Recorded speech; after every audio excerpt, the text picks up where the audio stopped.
반갑습니다. 자, 오늘은 1파3절. 제가 요즘 앞전에 제가 말씀드린 전자책 만드는 게 아마 이달 말 되면은 여기 이제 지금까지 강의한 거 이게 좀 100개잖아요. 그래서 30 해갖고 상중하 해가지고 전체 다 하려니까 또 양이 너무 많더래, 그게. 전자책을요.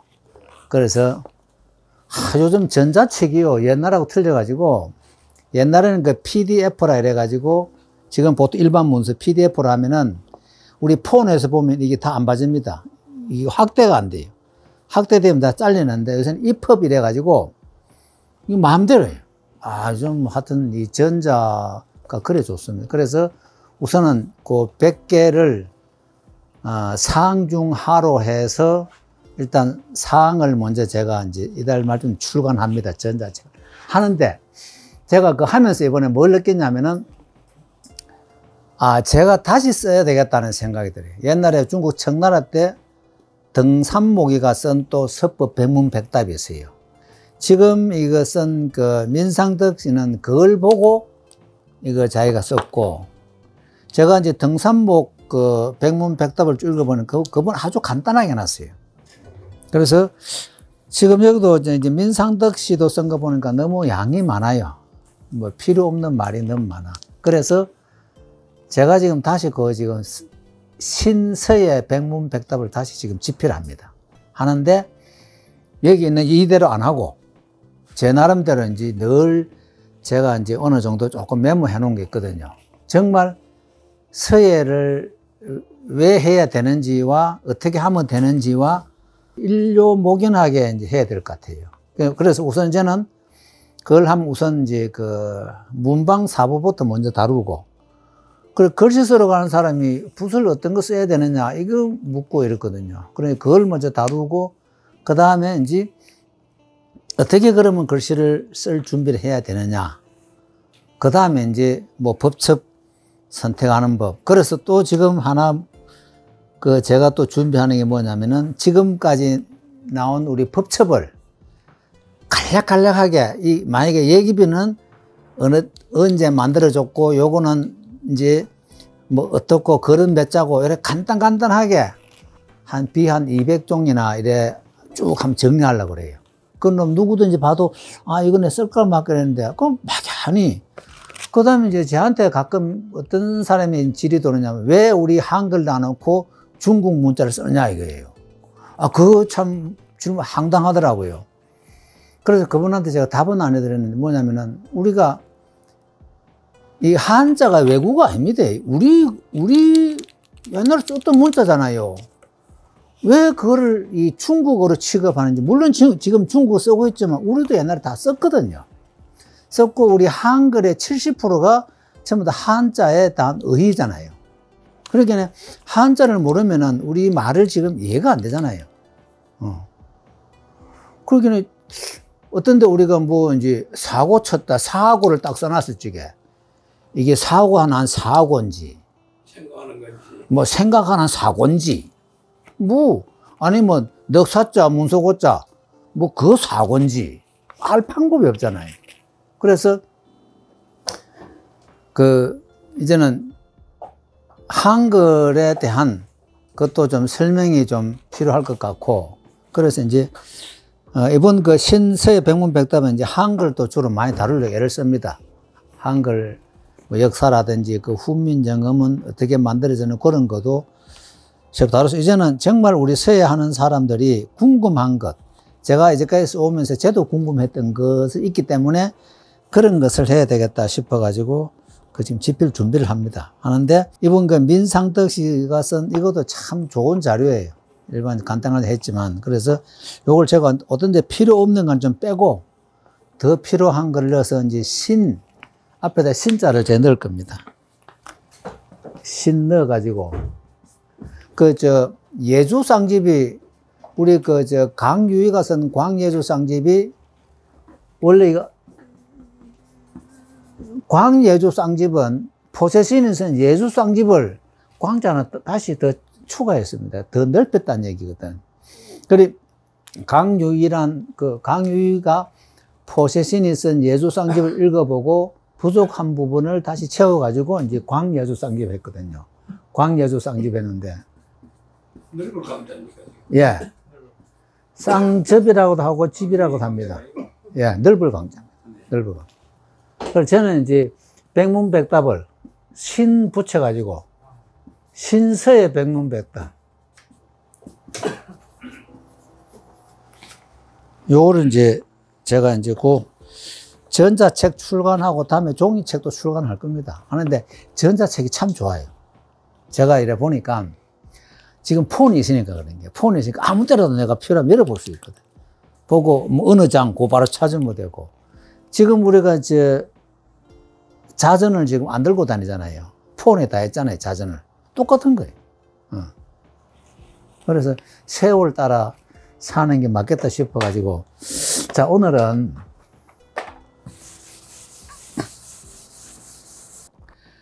일파삼절. 그 다음 우리가 일필삼절도 우리 얘기 많이 듣잖아요. 그죠? 이게 비슷한 말인데, 여기에서 일파삼절은 이 파책에 대한 것을 설명합니다. 파책을 어떻게 한다에 대한 설명이고, 우리 일필삼절은 한 핵에 대한 설명이고, 요걸 제가 다시 또 설명드리겠습니다. 일파삼절이란 용필의 한 방법을 말한다. 파는 서법에서 파임을 말하며 절은 필봉의 방향을 전환하는 것을 말하는 것으로 필법의 생동감과 변화를 추구하는 것을 말한다.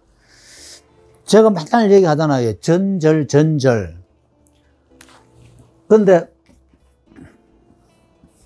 전하고 절하고 이 개념을 여러분 정확하게 알고 계셔야 됩니다. 그런데 일반 사람 잘 모르더라고요. 자, 절은 우리가 구른다는 뜻이잖아, 그죠? 절은 꺾는다는 뜻인데, 붓을 꺾는다니까, 가장 쉽게 표현하면은 붓의 방향을 변환시키기 위한 것이다, 이 말이야, 절이. 우리가 꺾길 절자지만, 그래서 전절은 항시 하나가 돼줘야 됩니다. 즉 말해서, 전을 하면은 절을 해야 되고, 절을 하면은 전을 해줘야 됩니다. 그러면은 앞에 선이 붙습니다. 선전이냐, 선절이냐. 여기 두 개가 늘 한 몸이라 했습니다. 만약 선전을 하게 되면은 뒤에 후절이 돼야 됩니다. 후절이 돼야 되고, 선절을 하게 되면은 후전이 돼야 된다, 이 말이에요. 이해됩니까? 선전, 후전을 한번 그려보세요. 어떻게 하는 게 선전이고. 자, 간몰이 한다고 합시다. 전서에서 요 부분이 선전이다 이 말이죠. 붓을 먼저 굴리고 꺾어야 방향이 전환이 되잖아요. 그런 답이 없잖아요. 그러니까 여기에 먼저 붓을 돌리고, 이게 선전이고,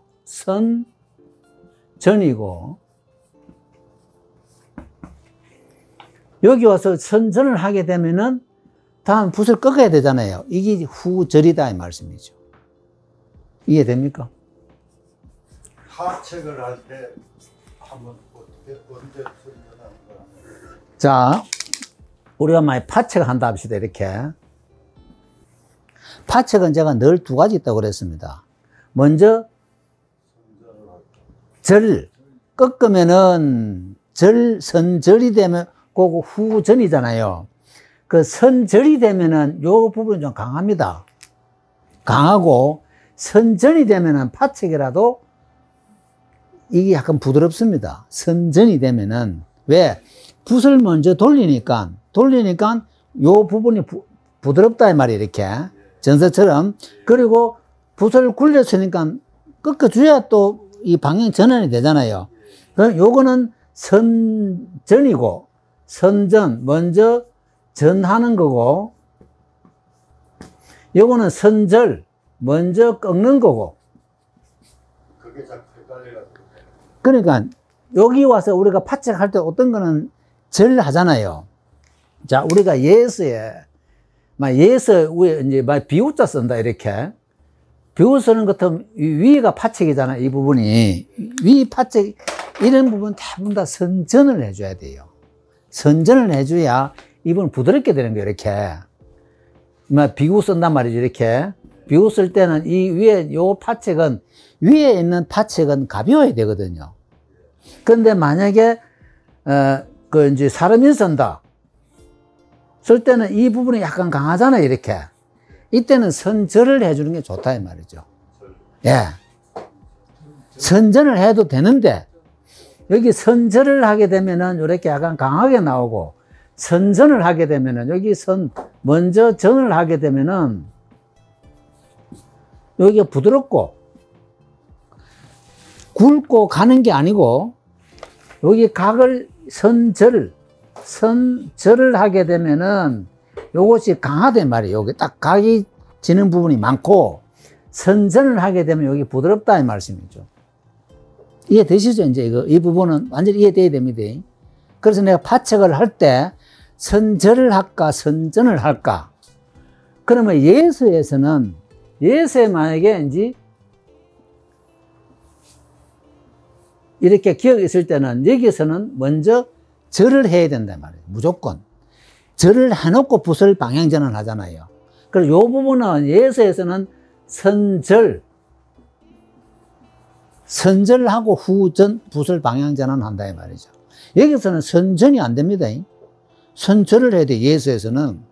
그래서 전서필법에서는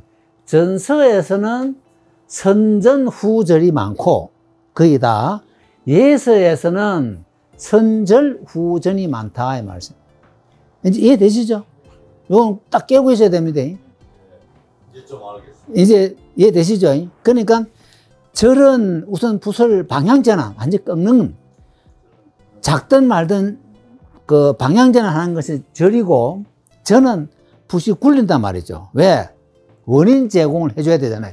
이 굴리려면은 이게 방향전환 하려면 이게 돌아가줘야 붓이 꼬였단 말이죠. 그죠? 꼬였을 적에 바꾸는 건 절이다 이 말이죠. 그래서 선전 후절. 이해되시죠?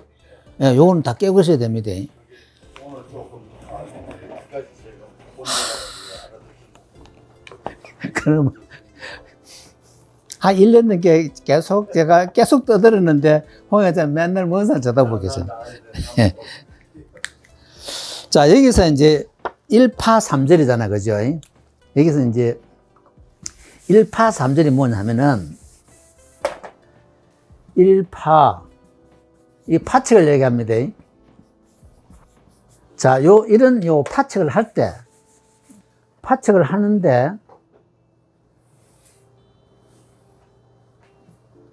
여기에 세 번을 바꿔야 된다 얘기입니다. 파책을 하는데 세 번을 바꿔줘야 이게 정말 세 번을 해줘야 되더라고.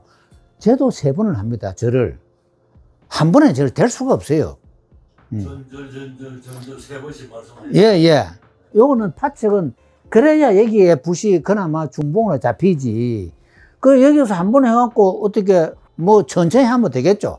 하면 되지만 여기는 뭐 파책을 해보니까 1파 3절이 맞아요.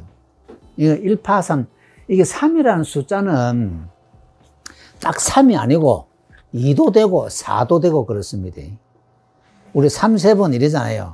그만 우리 3이라는 숫자 개념은 꼭 3이라는 숫자가 아니고 2도 할 수 있고 1도 할 수 있고 3도 되고 5도 되고 6도 되고 이렇다 이 말씀이에요.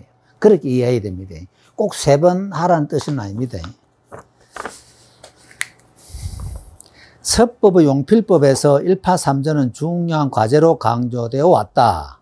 송익이 외삼촌인 종료에게 글씨를 배울 때 점과 핵이 판에 박힌 듯 하자 종료가 이것을 엄격하게 비판하였다. 자, 이게 판에 박힌 듯 하게 이제 이거 우리가 고판이라 하는데 많이 나오잖아요. 그러니까 밋밋하다 이 말입니다. 이후로 송익은 마음을 가라앉혀 잘못을 고쳐 매번 파임을 할 때마다 1파 3절로 핵을 표현하였고 하나의 점액을 쓸 때마다 필봉을 감추어 운필하여 마침내 이루어낼 수 있었다. 그러므로 초학자들은 점과 핵을 쓸 때는 변화와 생동감이 나도록 1파 3절의 법칙을 준수해야 한다. 만약 가로액을 쓸 때 그대로 나아가기만 하고 돌아오지 않고 세로액을 쓸 때 물을 내뿜 쭉 내려걷기만 하고 파임을 쓸 때 멈춤이 없이 그대로 핵을 뺀다면 글씨는 판에 박힌 듯 하여 생동감이 없게 된다. 점과 핵을 쓸 때는 곧은 것도 있고 굽은 것도 있고 하여 정신과 풍채가 날고 움직이는 듯 해야 한다. 이때 주의할 점은 붓을 움직임에 느리거나 빠르게 하고 굽거나 곱게 하고 감추거나 나타나게 하고 누르고 멈추고 꺾거나 둥글게 하고 가볍거나 무겁게 하여 다양한 변화를 주의하면 생동함이 있게 된다. 이거 보세요. 이게 글씨다 이 말이죠. 그냥 이래 쓰는 게 글씨가 아니고, 예? 이 정신과 풍채가 난다잖아요.